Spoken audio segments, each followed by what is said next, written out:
Assalamualaikum dan salam sejahtera guys. Bertemu lagi dalam channel Man 800. Hari ini saya akan update tentang tanaman nanas MD2 dan nanas Yankee. Ramai yang bertanya tentang tanaman nanas ini. So, mereka mengatakan kenapa nanas MD2 mahal?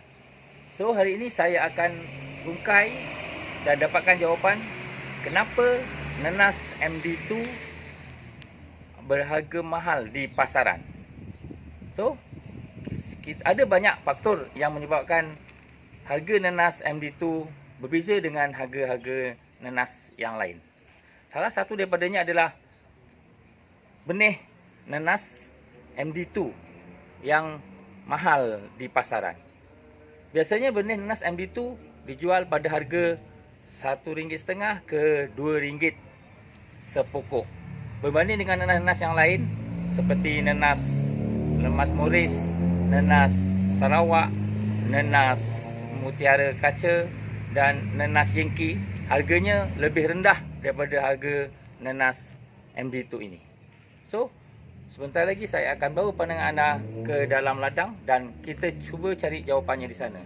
Jom kita ke ladang.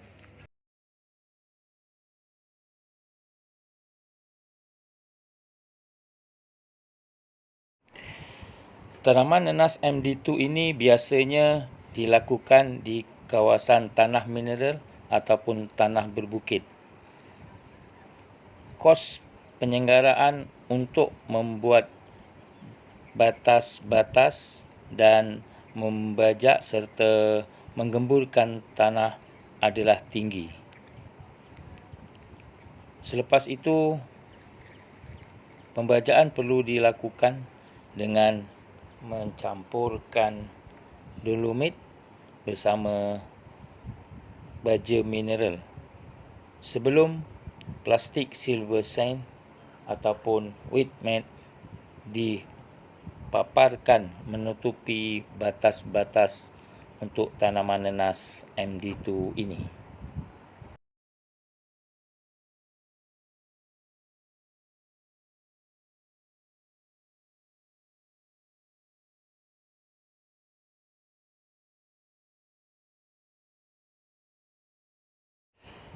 Setelah semua penyediaan batas tanaman selesai dilakukan, barulah tanaman nanas MD2 ini boleh dilaksanakan.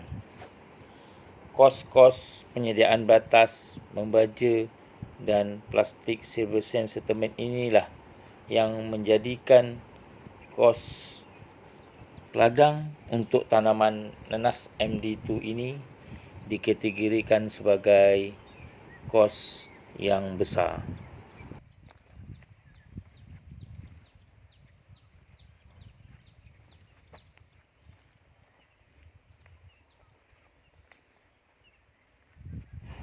Ini adalah berbeza dengan tanaman nanas yang dilakukan di kawasan tanah gambut. Penyediaan batas dan proses membajak dan mengembur tanah tidak diperlukan seperti tanaman nanas ini. So, ia adalah amat menjimatkan kos untuk tanaman nanas yang tersebut.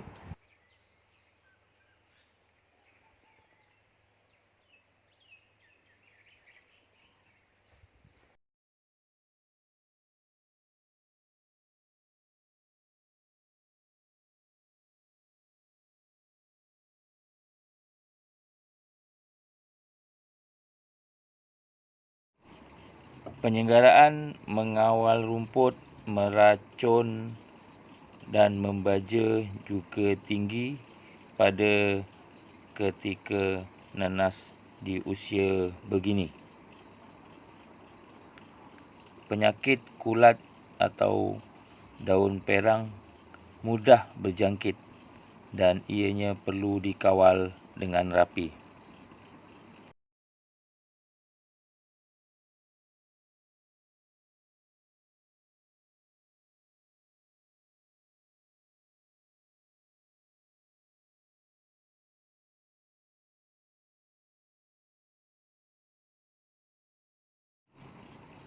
Kos baja yang berperingkat-peringkat adalah amat perlu untuk membantu pembesaran nanas ini. Penggunaan baja NPK folia juga baja Yaramila adalah amat membantu.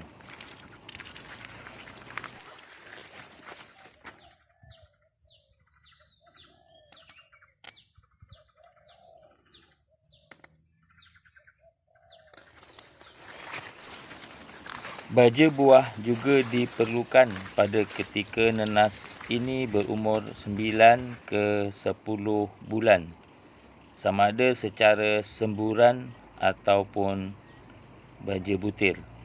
Walau bagaimanapun, baja semburan adalah lebih praktikal pada ketika ini, sebelum nanas ini diberikan hormon untuk berbuah.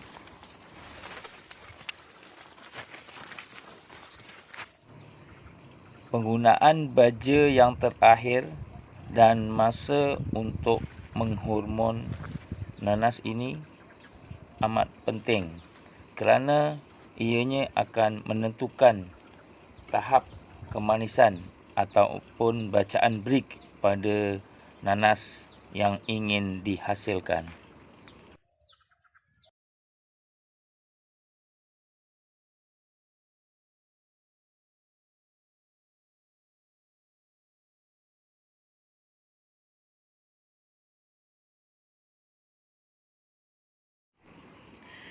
Ini adalah tanaman nanas yingki yang diusahakan dalam kebun tanah gambut.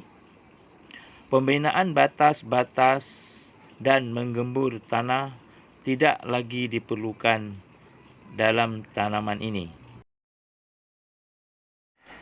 Ianya dapat mengurangkan kos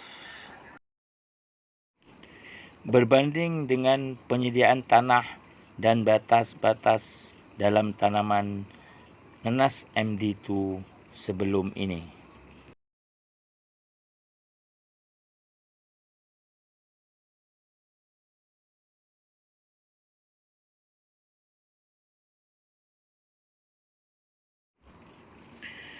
Sistem tanaman nanas yingki di tanah gambut ini adalah lebih kurang sama dengan tanaman nanas yang lain seperti nanas Morris, nanas Josephine dan beberapa jenis nanas lagi yang sesuai ditanam di tanah gambut seperti ini.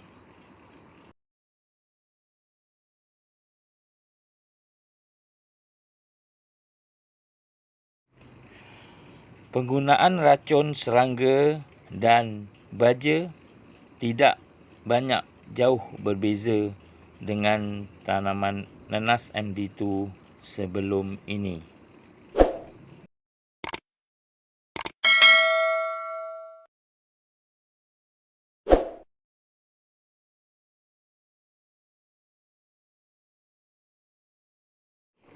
Ini adalah sebahagian daripada tanaman nanas yingki yang diusahakan dalam kebun tanah gambut.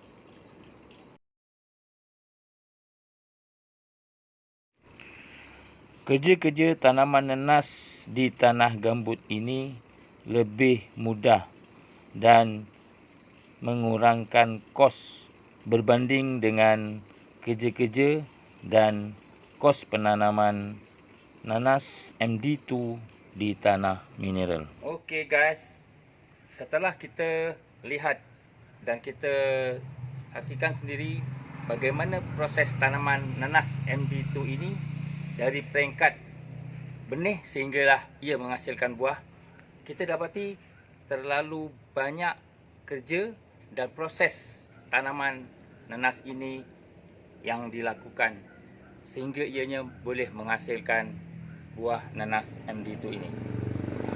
So, hari ini kita dapat jawapan kenapa nanas MD2 ini mahal harganya di pasaran. Pertama sekali, kerana benihnya yang mahal, dan kedua, cara penjagaannya yang rumit dan memerlukan proses tanaman yang berbeza dengan nanas yang lain, seperti memerlukan batas dan memerlukan tanah untuk dibaja, untuk digembur dan menggunakan plastik selvesin dan sebagainya. So, perkara-perkara inilah yang menambahkan kos nanas ini dan menjadikan ianya lebih kos untuk menyenggara dan menghasilkannya. So, berbaloilah dengan harganya yang tinggi di pasaran. Okey, terima kasih guys kerana menonton video saya tentang tanaman nanas ini. Bagi mereka yang baru berkunjung ke channel saya, sila subscribe, like dan share untuk mendapatkan video yang seterusnya. Terima kasih. Assalamualaikum.